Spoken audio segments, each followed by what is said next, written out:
कृषी मंत्री माणिकराव कोकाटे यांच्या शिक्षेच्या अपिलावरती आज सत्र न्यायालयामध्ये निर्णय होईल। शासनाची फसवणूक केल्याच्या प्रकरणी न्यायालयाने कोकाटेंना 2 वर्षांची शिक्षा सुनावली आहे। या शिक्षेला कोकाटे यांनी आव्हान दिले, यावरती आज निर्णय येईल। माणिकराव कोकाटे यांच्या शिक्षेला स्थगिती देऊ नये या मागणीसाठी आणखी एक अर्ज दाखल, त्यामुळे माणिकराव कोकाटे यांच्या अडचणी वाढण्याची शक्यता।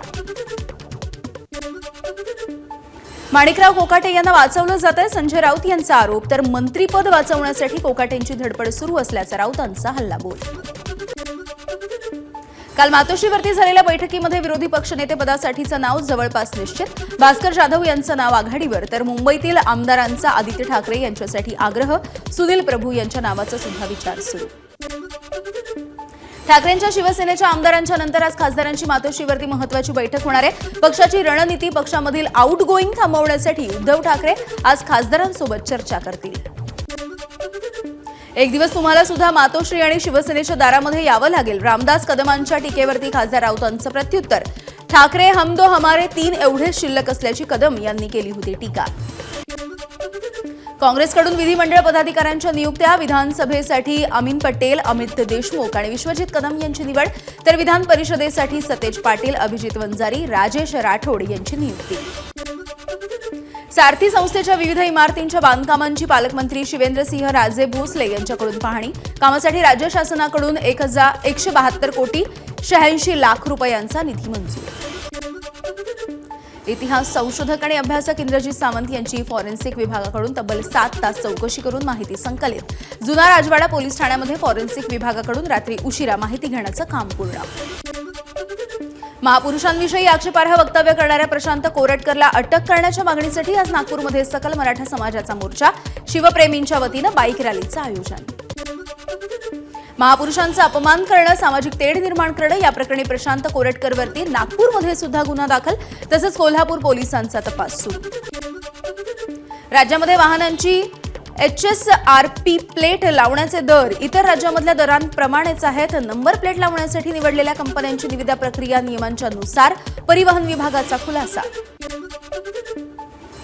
HSRP नंबर प्लेटवरून जयंत पाटील यांचं मुख्यमंत्र्यांना पत्र। इतर राज्यांच्या तुलनेमध्ये महाराष्ट्रामधल्या नागरिकांकडून तिप्पट रकमेची वसुली होत असल्याचा आरोप।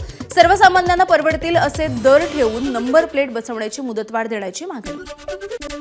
पिंपरीमध्ये शोरूम मॅनेजरला लाथाबुक्क्यांनी मारहाण, या मारहाणीची सगळी घटना सीसीटीव्हीमध्ये कैद।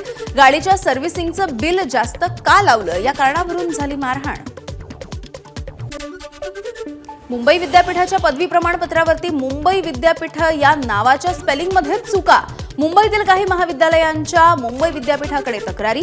स्पेलिंग चुकलेली प्रमाणपत्र मुंबई विद्यापीठाकडे महाविद्यालयांकडून परत पाठवली जात आहेत। न्यू इंडिया कोऑपरेटिव्ह बँक घोटाळ्याच्या प्रकरणी 2 वॉन्टेड आरोपी देश सोडून फरार। व्हाईस चेअरमन हिरेन भानू आणि त्याची पत्नी चेअरमन गौरी भानू हे 2 आरोपी असल्याची माहिती। तुळजाभवानीच्या मंदिराच्या पुनर्बांधणीच्या बाबत पुरातत्व विभागाकडून दुसऱ्यांदा स्ट्रक्चरल ऑडिट केलं जाणार। पहिल्यांदा करण्यात आलेलं स्ट्रक्चरल ऑडिट याचा रिपोर्ट चुकीचा नाही, मात्र काही बाबींची स्पष्टता नसल्यामुळे दुसऱ्यांदा ऑडिट होणार आहे। शनी शिंगणापुरामध्ये शनिदेवाच्या शिळेवरती आजपासून ब्रँडेड तेलाचाच अभिषेक होईल। शनिदेवाच्या शिळेची झीज होऊ नये यासाठी निर्णय। मढी इथल्या कानिफनाथ देवस्थानच्या यात्रेमध्ये मुस्लिम व्यावसायिकांना बंदीचा ठराव रद्द। गटविकास अधिकारी शिवाजी कांबळे यांनी वरिष्ठांना पाठवला चौकशी अहवाल। मुस्लिम व्यावसायिकांना यात्रेमध्ये बंदी केल्याचा घेतलेला ठराव हा रद्द करण्यात आलाय। नाशिकमध्ये मंत्रालयामधील सचिवांचा PA असल्याची बतावणी करत लाखो रुपयांची फसवणूक। सरकारी नोकरीचा आमिष दाखवून फसवणूक करणाऱ्या आरोपीला सध्या नाशिक पोलिसांनी केली अटक। धाराशिवमध्ये वाघाला पकडण्यासाठी देण्यात आलेली मुदत आता संपली आहे। वन विभागाने मागितली नव्याने मुदतवाढ। मध्य रेल्वेवरती 10 तासांचा मेगा ब्लॉक, तर पश्चिम रेल्वेवरती पुलाचा गर्डर बसवण्यासाठी 13 तासांचा रात्रकालीन मेगा ब्लॉक। त्यामुळे चर्चगेट आणि मुंबई सेंट्रल या दरम्यान अप आणि डाऊन मार्गावरती फास्ट लोकल धावणार नाही। एका शौचालयामुळे रखडलं सायनच्या पुलाचं तोडकाम। ऑगस्ट पासून रखडलंय ब्रिटिशकालीन सायनच्या पुलाचं तोडकाम। शौचालयाच्या स्थलांतरणाला मुहूर्त सापडल्यामुळे कामामधला एक अडथळा दूर। BMCने लीजवरती दिलेल्या भूखंडामुळे काम रखडण्याची शक्यता।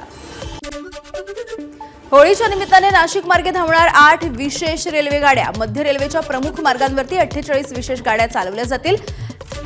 आजपासून IRCTCच्या संकेतस्थळावरती बुकिंग सुरू होईल. सांगली महानगरपालिकेकडून प्रतापसिंह उद्यानामधील पक्षी संग्रहालयाच्या कामाला गती.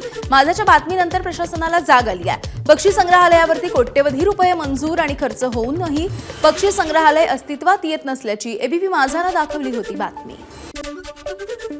उपमुख्यमंत्री अजित पवार यांच्या हस्ते राष्ट्रीय बाल स्वास्थ्य कार्यक्रमाच्या राज्यस्तरीय मेळाव्याचं उद्घाटन. खासदार सुप्रिया सुळेंची मात्र या कार्यक्रमाला अनुपस्थिती आहे. पश्चिम महाराष्ट्राच्या पाणी वाटपावरती आज महत्त्वाची बैठक. उपमुख्यमंत्री अजित पवार आणि मंत्री राधाकृष्ण विखे पाटील यांच्या उपस्थितीमध्ये सल्लागार समितीची बैठक. पुण्यामधील बलात्काराच्या प्रकरणामध्ये मोठी अपडेट. आरोपी दत्तात्रय गाडेला 12 मार्चपर्यंत पोलीस कोठडी. पुणे बलात्कार प्रकरणी आरोपीच्या वकिलांचा धक्कादायक असा दावा. तरुणीने सहमतीने शारीरिक संबंध ठेवल्याचा वकिलांचा दावा. संतोष देशमुख हत्या प्रकरण केस जिल्हा सत्र न्यायालयाकडे वर्ग होणार. आजपासून संतोष देशमुख हत्या प्रकरणाची सुनावणी ही केसच्या न्यायालयात. बीडच्या बकोका विशेष न्यायालयाकडून केस सत्र न्यायालयाकडे हे प्रकरण वर्ग. रायगडच्या अलिबागमध्ये एसटीचा अपघात आणि एसटीची तोडफोड करणाऱ्या संतप्त जमावावरती अखेर कारवाई. 33 जणांवरती गुन्हा दाखल. आरोपी एसटी चालकाला अटक. भंडाऱ्याच्या डोंगरी मॉईलमधून मॅंगनीजची चोरी करणाऱ्या 14 जणांना अटक तर 3 जण फरार. जेसीबी सोबतच 50,54,000 रुपयांचा मुद्देमाल जप्त. बीकेसीच्या MMRDA पैदान परिसरामधून बांगलादेशी नागरिकाला अटक करण्यात आली आहे. बीकेसी पोलिसांची कारवाई. सदर व्यक्ती 25 वर्षांपासून ओशिवरा बेहरामबाग परिसरामध्ये वास्तव्यासाठी होता. गुरमीत राम रहीमच्या तात्पुरत्या सुटकेच्या विरोधामधल्या याचिकेवरती सुनावणी घेण्यासाठी सर्वोच्च न्यायालयाचा नकार. न्यायमूर्ती प्रशांत कुमार मिश्रा यांच्या खंडपीठासमोर दाखल करण्यात आली आहे याचिका. नीरा उजवा कालव्याचं पलटणच्या हक्काचं पाणी सांगोला आणि माळशिरसला देणं हे चुकीचं. रामराज निंबाळकर यांची प्रतिक्रिया. पाणी दिलं तर ऊस उत्पादक शेतकरी कात्रीत सापडण्याची सुद्धा चिन्ह. कोरेगाव तालुक्यामधल्या आझादपूर गावामधल्या सरपंच उपसरपंच यांच्यासह संपूर्ण ग्रामस्थांचा शिंदेच्या शिवसेनेमध्ये पक्षप्रवेश. आमदार महेश शिंदे यांनी शेती आणि पिण्याच्या पाण्याचा प्रश्न सोडवण्याची ग्वाही दिली आहे.